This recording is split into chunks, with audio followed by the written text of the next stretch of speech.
네, 저와 같은 경험을 해보시고 어려움을 겪으시고 진짜 그런 것들을 제가 그 마음을 알거든요.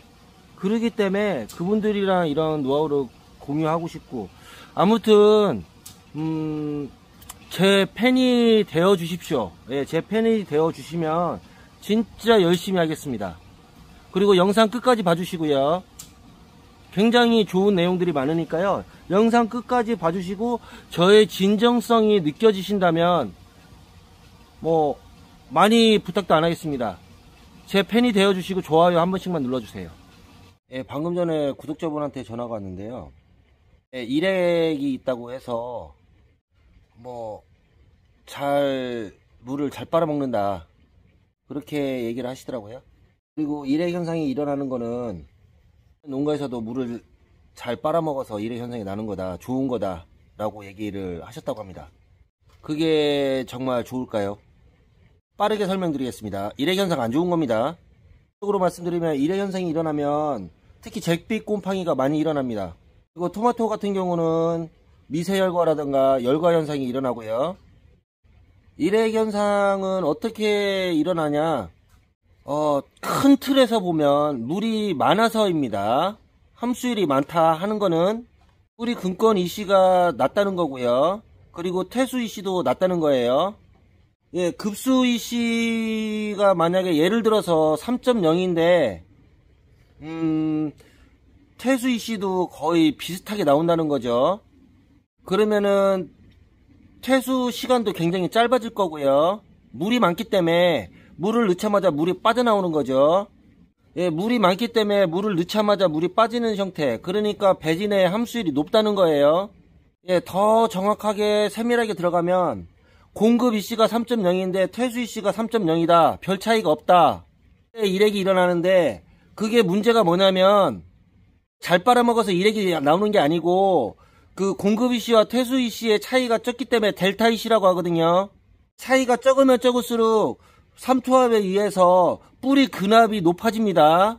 근압이 높아지면 뿌리에 미세한 상처가 나고요.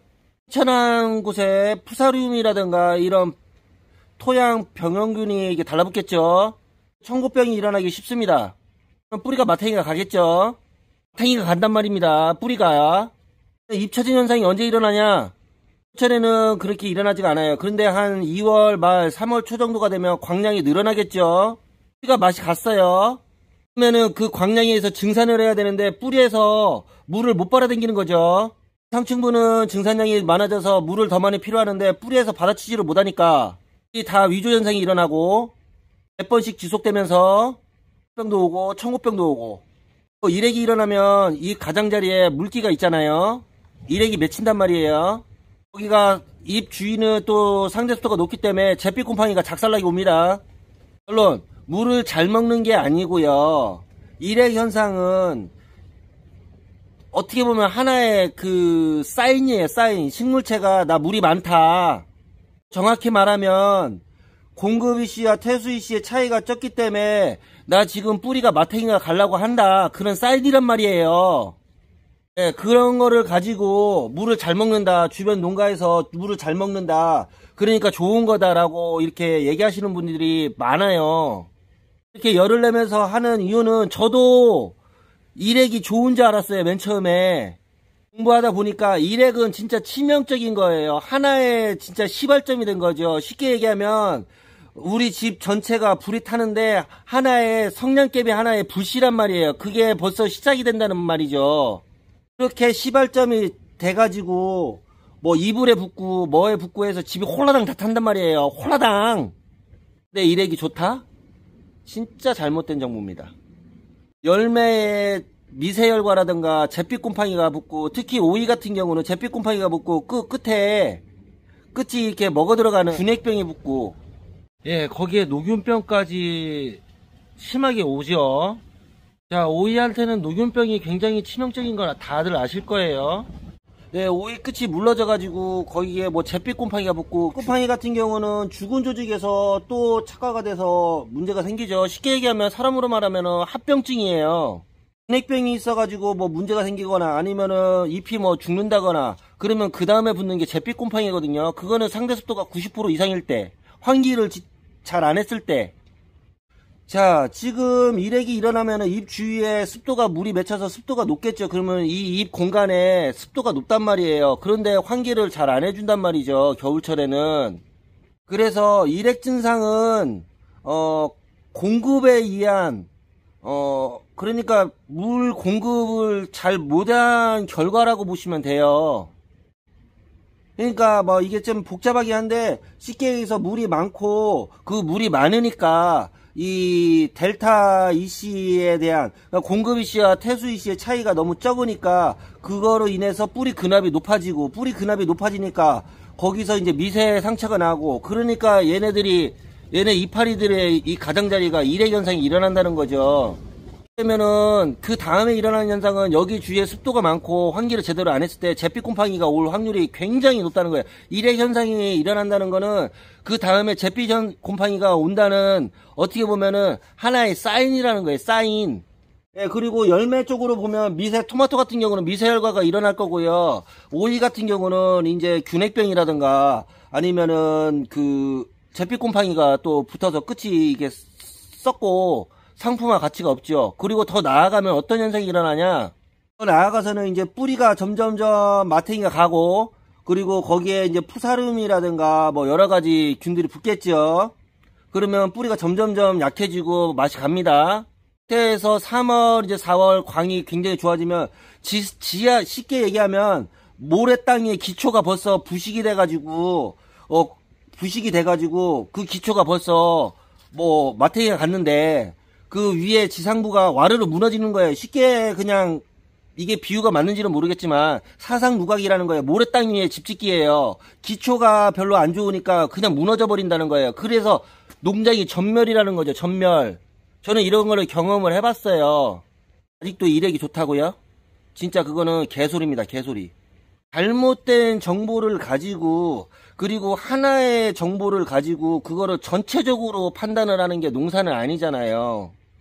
농사라는 거는 하나의 시계를 돌리는 속에 그 속에 작은 뭐 나사 그 톱니바퀴가 이렇게 있단 말이죠. 그런데 영상을 보시고서 잘못 판단을 하시는 분들이 굉장히 많은데 그렇게 판단을 해석적인 오류를 하지 말라는 거죠.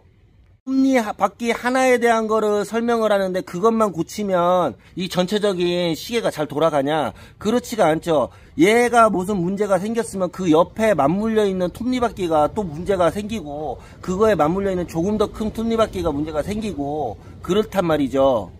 그러니까 온도, 습도, 급수 EC, 퇴수 EC, 뭐 그리고 함수율, 그리고 이 배지의 온도, 그리고 뭐 절대 습도, 빛 광량, 그리고 뭐 물 주는 공급 횟수, 물 주는 텀, 뭐 여러 가지 등등등이 이 시설 관리라고 하잖아요. 환경 관리. 굉장히 중요한 거고요. 그리고 농부님들이 자꾸 잘못 생각을 하시는데 증상이 있으면 내가 환경 관리를 어떻게 했지 그거를 다 체크를 해봐야 되는데 무슨 증상이 있으면은 그때는 이제 마음이 급한 거죠. 저도 그런 경험이 있어요.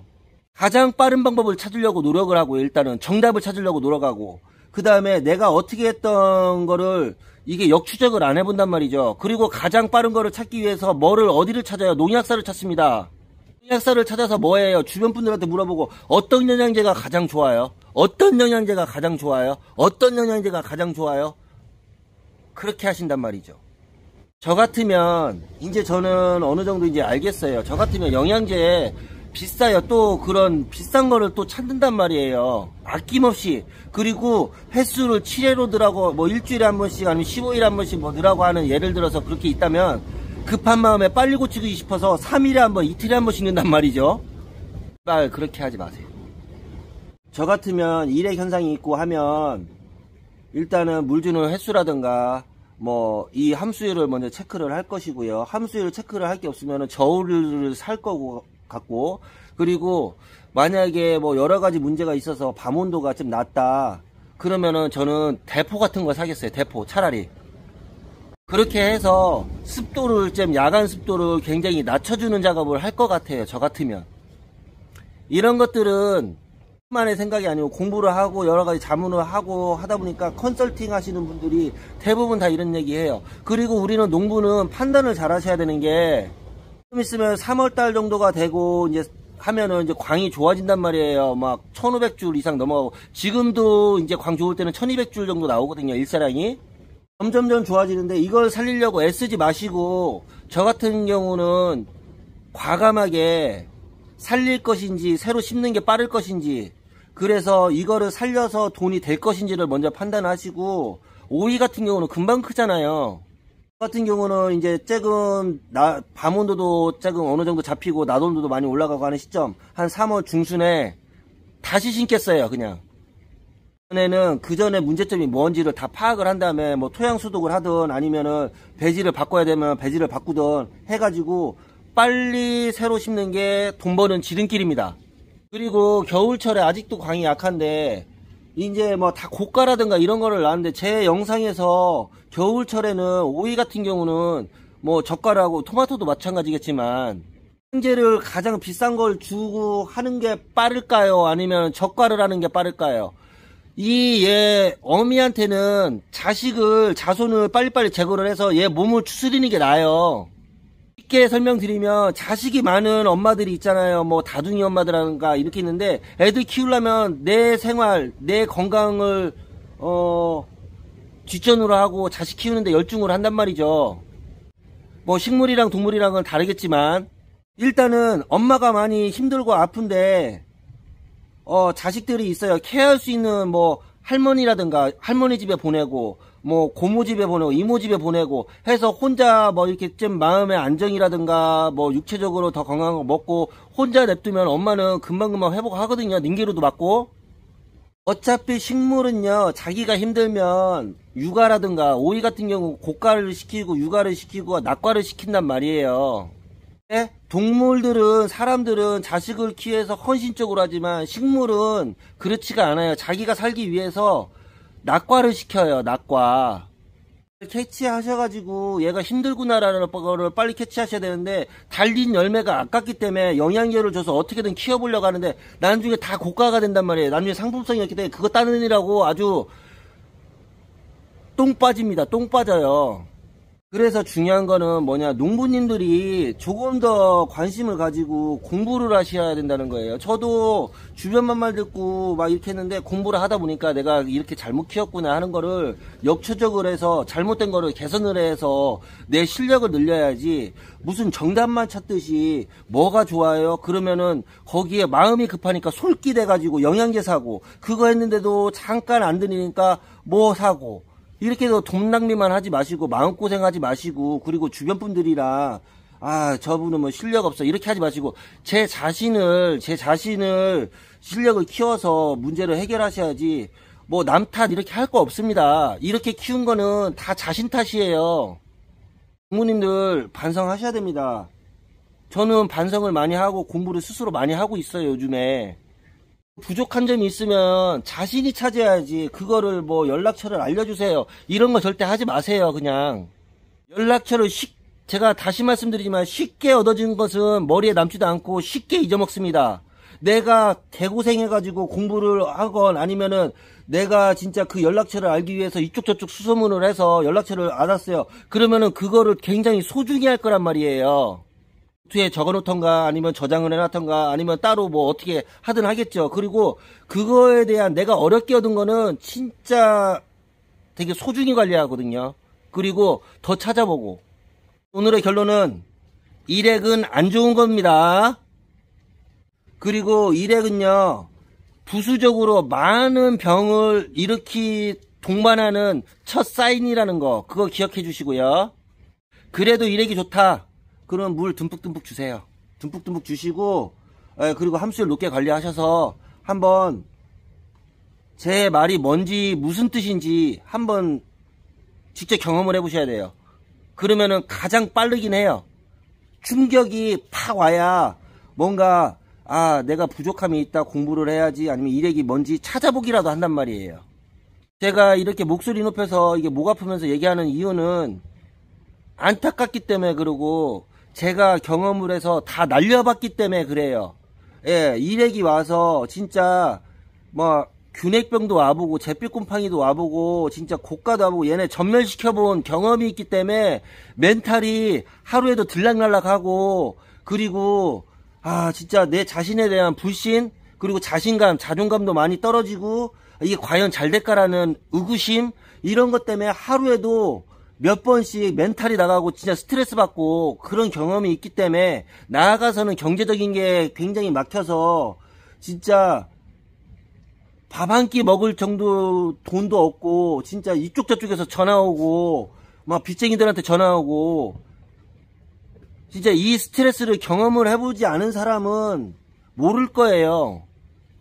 여러분들도 식물이 보내는 사인을 잘 파악을 하셔서, 지금 이 첫 사인이 이렇구나, 그러면은 다음에 무슨 부가적으로 무슨 병이 올 것이고, 무슨 병이 올 것이고, 나중에는 내한테 진짜 굉장히 마이너스가 되겠구나 판단을 하셔서 습도 관리 이런 거를 굉장히 잘 해주시고, 가장 식물을 키우는데 제가 보니까 영양분, 영양제가 부족해서가 아닙니다. 가장 중요한 거는 환경 관리예요. 주변에서 오는 환경을 내가 잘못 관리했기 때문에 그 문제가 되는 거고, 영양제라든가 이런 거는 하나의 보조기구예요. 보조수단, 서플리먼트라는 거예요. 서플리먼트. 쉽게 얘기해서 부족하면, 아니면 건강한 상태에서, 더 정확히 말씀드릴게요. 건강한 상태에서 더 건강하게 키우기 위해서 이 보조제라든가 영양제, 사람도 그렇잖아요. 효과가 있지, 뭐 아픈 사람한테 뭐 영양제를 준다? 일단 그건 아니에요. 잘 관리한 상태에서 더 좋게 키우기 위해서 주는 게 영양제라고 생각합니다, 저는요. 벌써 주저앉은 상태에서 영양제 막 듬뿍듬뿍 준다? 예를 들을게요. 우리 아이들이 쉽게 얘기해서 장염에 걸렸어요. 장염에 걸리면 소화 능력도 떨어지고 신체 능력이 완전히 떨어진단 말이에요. 그런데 그 비싼 영양제, 소고기, 뭐 한우 등심, 뭐 한우 안심, 뭐 그런 거 줘봐야 아이들이 다 흡수를 합니까? 흡수 못해요. 장염에 걸렸으면 뭐 닌게로 포도당 주사를 맞던, 아니면은 뭐 미움을 주든 죽을 먹여서 서서히 달래서 정상적인 궤도 안에 올라갔을 때, 그 다음에 소고기를 먹여서 소화 능력이 뛰어난 다음에 그게 소화가 돼서 얘네들이 다 먹는 거지. 그거를 아픈 상태에서 그거를 먼저 해결을 해야지 영양제를 준다? 그건 아닌 것 같아요, 제가 볼 때는. 제가 목소리 높여서 이렇게 광분하면서 얘기를 하는데, 농부님들도 생각을 좀 바꾸셔야 돼요. 그냥 다리품으로 발걸음만 듣고 얘네들이 잘한다, 그냥 열심히 따고 뭐 적과하고 그런 게 문제가 아니고, 얘네의 생육 상태를 볼 줄 알아서 판단을 해서 처방을 해야죠. 예를 들면은 의사가 환자를 보고 판단을 해서 이걸 수술을 할 것인지, 내시경 수술을 할 것인지, 개복 수술을 할 것인지 이런 판단을 하고, 이 사람은 지금 뭐가 문제다 지금 해서 빠른 조치가 정확하게 들어가는 게 의사의 판단이잖아요. 쉽게 얘기하면 우리 농부님들은 이 식물을 키우는 의사예요. 얘네들이 환자고. 그러면 얘네들이 지금 무슨 사인을 보내고 무슨 아픔이 있고 하면은 그거를 정확히 판단해서 정확한 처방을 해야지, 무조건 영양제다? 상이 나타나는데, 그러면은 여기 지금 공급이시랑 퇴수이시의 그 함수일 편차가 작고, 그리고 물이 많은 것 같다, 그리고 여기에 대한 근권 이시를 체크를 하고 정상적인 검사, 우리가 의사들이 환자들이 오면 검사를 하잖아요. CT를 찍고 MRI를 찍고 뭐 엑스레이를 찍고 혈액 검사도 하고 뭐를 하잖아요. 근데 그런 것도 안 하고 그냥 뭐 주변 말만 듣고, 내 농장인데, 내 환자인데, 내 환자는 의사의 처방은 내가 주치의인데, 근데 왜 남의 말을 들어요? 농부가 잘 모르면 찾아봐야죠. 그렇지 않아요? 내가 실력이 부족하면 더 나은 사람한테 찾아보고 물어보고 조언하고. 제가 볼 때는 자기가 직접 찾아보는 게 가장 좋아요. 속도는 느리지만 힘들게 얻어진 거는 머릿속에 쏙쏙 박혀서 잊어먹지 않습니다. 긴 영상 도움 되셨다면은 좋아요 한 번씩 눌러주시고요. 그리고 앞으로 이런 것들 제가 경험하면서 하는 것들을 제가 이제 뭐 작물 재배에 대한 더 공부를 많이 해야겠죠. 교수급 정도의 공부를 많이 하고 많이 해야겠죠. 저는 그렇게 찾아볼 거예요. 논문도 찾아보고. 그래서 이제 양액에 대한 이제 전반적인 관리법이라든가 이런 거를 진짜 비율을 통해서 다 해서 VOD를 만들어서 농사에 도움이 될 수 있게끔 만들 테니까 그거 나중에 구입 많이 해주시고요. 그리고 전자책도 발간을 할 거고요. 제 영상 보시면서 진짜 많은 벽이 허물어지고 그리고 내가 알았던 지식들이 점점 많이 깨질 거예요. 제가 공부하는 거는 공부하는 것도 있지만 뭐 교수님들 다시 한번 말씀드리지만 뭐 진짜 뭐 박사급 석사급 그런 국내 교수님들 원예과 뭐 식물학과 이런 교수님들 얘기와 그리고 뭐 유명한 컨설턴트 분의 조언 그리고 제가 직접 가서 뭐 기술원이랑 이런 데 가서 뭐 교육받고 질문했던 내용들 그리고 해외 탑클래스 해외 열 손가락 안에 드는 그런 뭐 피터 스트라이아트 분이라든가 회사의 그린게이트죠. 예, 뭐 그런 자문들 그리고 그린큐라는 그런 뭐 원예학 박사님들 외국분들 등등 진짜 탑클래스 분들의 강의를 듣고 내가 잘 몰랐던 것들 그리고 내가 교육을 해서 해석적으로 내가 잘 해석 오류로 인해서 내가 잘못 해석했던 부분들 다시 질문을 통해서 수정을 하고 굉장히 저는 지금 그런 분들이 귀찮게 하고 있어요. 내가 실력이 부족해서 하면 살리기 위해서 온갖 방법을 다 행해야 된단 말이에요. 시간과 노력을 해야 되는데 저는 그렇게 해서 어느 정도의 노하우를 알아가고 있고요. 여러분들은 얼마나 좋아요. 얼마나 좋아. 시간과 노력에 이렇게 한 거를 그냥 영상 제가 다 해가지고 알려드리잖아요. 그러면 여러분들은 그냥 보시기만 하면 돼요. 이해 안 되시면 10번씩 막 돌려보시고. 얼마나 좋아요 진짜. 아무튼 뭐 주저리 말이 많았습니다. 여러분들이 얘네들 작물의 주치입니다. 주인적인 의식을 가지시고 조금 더 내 실력이 부족하면 공부를 하시고 실력을 늘려보세요. 그리고 어떤 증상이 나온다 하면은 바로바로 판단을 할 수 있게 내 스킬을 올리셔야 됩니다. 그래서 여기까지예요. 아, 목 아파. 긴 영상인데도 불구하고 제가 말씀드리는 게 진정성이 느껴지신다면 진짜 구독 한번 더 눌러주시고요. 앞으로 제가 이런 영상들을 많이 찍기 위해서는 진짜 좋아요 한 번씩 눌러주시는 게 제 멘탈 관리하기에도 되게 좋고요. 그리고 저도 즐거워야 영상을 자주자주 찍어서 시간 투자, 노력 투자를 뭐 자금 투자를 많이 해서 저도 이렇게 자주자주 올리는 거지. 여러분들한테 이렇게 유익한 정보를 알려드렸는데 반응이 없잖아요. 그러면은요, 저도 영상 찍기 싫거든요. 왜요? 내가 왜 이런 시간 노력 투자를 하면서까지 이렇게 해야지? 내 농사만 잘하면 되는데 저는 그렇게 하기는 싫거든요. 또 다른 면으로 얘기하면 이런 노하우들을 여러분한테 알리고 싶고 저와 같은 그 경험을 하셨던 그리고 어려움을 겪으셨던 분들이 도움을 받기 위해서 영상을 찍는 것이지. 아무튼 그렇습니다. 뭐 제가 말재주가 없어가지고 그러는데 진정성이 느껴지신다면 한 번씩 제 팬이 돼주세요. 제가 열심히 하겠습니다. 이상입니다.